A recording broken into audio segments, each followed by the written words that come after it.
they were willing to go to the level they went to get Bregman, it's not as though Bregman is Shohei Ohtani. He's a good player, but he's not one of the 10 best players in the sport. But he was going to be paid handsomely. Here's my prediction. Yes, you were saying about your prediction. The Cubs are going to make a trade for Nolan Arenado. All right. Let me read you a quote. This is this morning from St. Louis Cardinals president of baseball operations, John Mozeliak. Actually, from last night. Obviously, the pink elephant in the room is what are we going to do with Nolan, Mozeliak said. Candidly, we're still looking at what that might look like. And could something happen in the next week? Possibly. Could this go into camp? Possibly. So I don't really have like a definitive answer. It will absolutely be weird. It will be different. We thought we could do something this offseason, but it just hasn't happened. It hasn't moved at the pace of what I thought. It's an oddity. We usually feel really good about what we accomplished in the offseason and the hope of spring. Everybody gets excited. We play baseball. But right now, we're trying to think about 25, 26, and 27. Oof. No Cardinal fan wants to hear that. Yeah, sorry, 26, 27, and beyond. No Cardinal fan wants to hear that. Right. Oh, my God. Where's the commitment to winning? What happened to your dad's St. Louis Cardinals? They've reduced their payroll to $146 million. Okay. It's a deeper conversation, but on the surface level, I'll tell you, that's bad for baseball. Yeah. I know you hate the Cardinals. I can understand why the rivalry is pure. It's strong. I get that. But it's cool when both teams are good, and especially if the Cubs are able to overcome the Cardinals. For them to pretty much unplug this thing, empty seats in Busch, oh, doctor. Yeah, and he said, Mozeliak admits it would be awkward if the third baseman arrives in camp with position players on Monday. Okay. And he wanted to go from the Rockies to the Cubs. Sure. And back in the day, there was a deal basically agreed to. Chris Bryant to the Rockies, Arenado to the Cubs. Mm-hmm. And then I'm trying to remember if that was the pandemic, whatever it was, stuff fell apart. Bryant ended up signing with the Rockies as a free agent. They moved Arenado to St. Louis. Okay.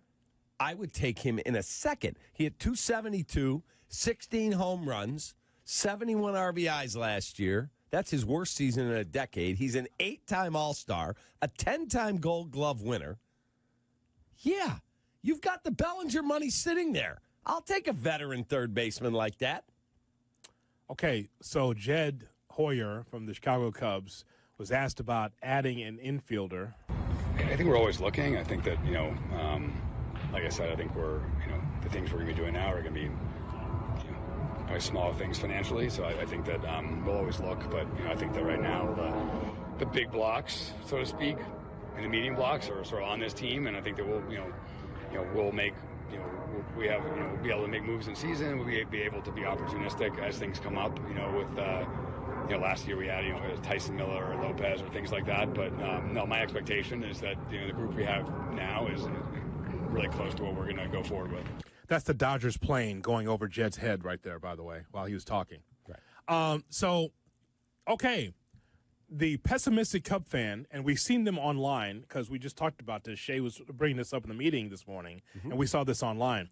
The Cub fan, some of them are pissed that Bregman is not a Cub and feel like the Cubs fumbled the ball, feel like the Cubs should have been able to have a bigger offer to make sure that the Red Sox would not get him or any other team would get him. So Arenado sounds good for the Cubs, sure. That retards the progress somewhat of Shaw, because Arenado would get the lion's share of the time at third, that's for sure. Right. Already a more established hitter than Shaw. So what makes you think that that is something that they will do? Because if you're going to turn a blind eye or not be able to get deals that you want, what makes you think that Jed will go, feet first into trying to get Arenado before training camp breaks up? Well, if they were willing to go to the level they went to get Bregman, it's not as though Bregman is Shohei Ohtani. He's a good player, but he's not one of the 10 best players in the sport. But he was going to be paid handsomely. That means that they still think, man, we're trying to win this year. Maybe we should let Matt develop a little more at AAA. You know? Yeah, I mean, well, did they see that in the last week or so? They feel like, well, maybe we should let Shaw develop more? Because I think that you were all for Shaw getting 300-plus at-bats and playing third. I am, but 300 at-bats is half of what a starter gets. So what if you kept Shaw? First of all, Nico Horner has to prove he's healthy. He had off-season wrist surgery. Mm-hmm. Is he healthy? They say he is. But counsel even said he's a little behind. He started to swing the bat and everything. Okay. Why can't I use Matt Shaw as like a super utility guy? Come on, man. You're better than that. That's a kid that you believe is going to be a cornerstone of your franchise in the future. Okay, but don't do that to a kid. Okay, so I'm just dropping him in at third on a team that believes and they're favored. It's not like pie in the sky. Dropping him in at third and going, you better hit, kid, and you better play a solid third base. Well, we already talked about that. That's the deal. You were all for it. And I'm okay with it if they don't make a trade. But what I'm trying to say to you is here, obviously they have some level of trepidation to do this, or they wouldn't have offered $115 million to Bregman. Well, Cap, of course there's going to be a pause in that because that is a rookie. You and I talked about this chapter and verse the last couple, even during football season. Mm-hmm. We said, okay, I said to you yesterday, after taking a long time to look at the National League, the Cubs should have the best outfield in the National League, especially defensively, by far. You got three guys that can go and get them. Mm-hmm. I said the middle of your infield has to be solid now because you're not going to be knocking the ball over the wall with this lineup all the time. That's not what you have. You got a blender of talent with Tucker. You got a blender of talent. Now, I said you have enough to be able to win games, enough to win the division. Yep. Even if Shaw is over at third base every day, if he struggles, you hope that you have enough guys in that lineup that can pick up the slack. Like Shaw in this lineup, if you drop him in today, is hitting what, 8th? Pete Crow 9 to turn the lineup over maybe? Nico at the top of the lineup? So I think Happ is your leadoff guy. Happ, okay. Well, the point is, though, is that you got speed at the bottom of the lineup. If Shaw's learning on the job hitting 7th or 8th, as long as he plays a good third base, you should be fine. If the Cubs are concerned about that, then you got to be able to go take another step and find someone that is a veteran presence to solidify the Central Division, to win the division. Here's what he gets paid. This year, $21 million, Arenado. 2026, $16 million. 2027, $15 million. But then he has, which Rick had said yesterday, or Jed said, we're done with deferrals. We don't want to defer money. We just want to pay our bills and not have, like, they're still paying John Lester. They're still paying Jason Hayward. God. Deferred money, which that's like the new thing everybody's doing around the game. It's been around a long time. Here's what you have to pay Arenado in deferrals. In 2025, he has $2 million deferred, then all the way $2 million a year through 2031, then $3 million a year all the way to 2041. Okay. That's a lot of money. It is.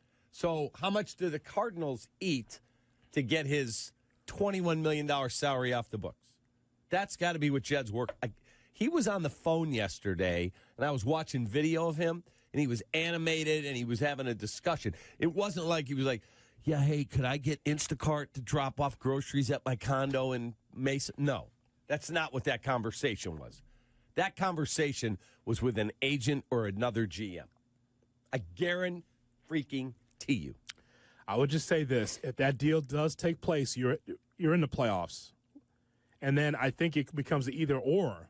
Is it Arenado or is it Cease? Cease, their head, A.J. Preller, your GM of your Padres, came out yesterday and said Dylan Cease will not be traded. We'll see. He said, we are in this to win, and he is the front of our rotation. He is not going anywhere. And with Musgrove out for the year, you know, they're paying him $105, I think, but he had Tommy John, so he's gone all year.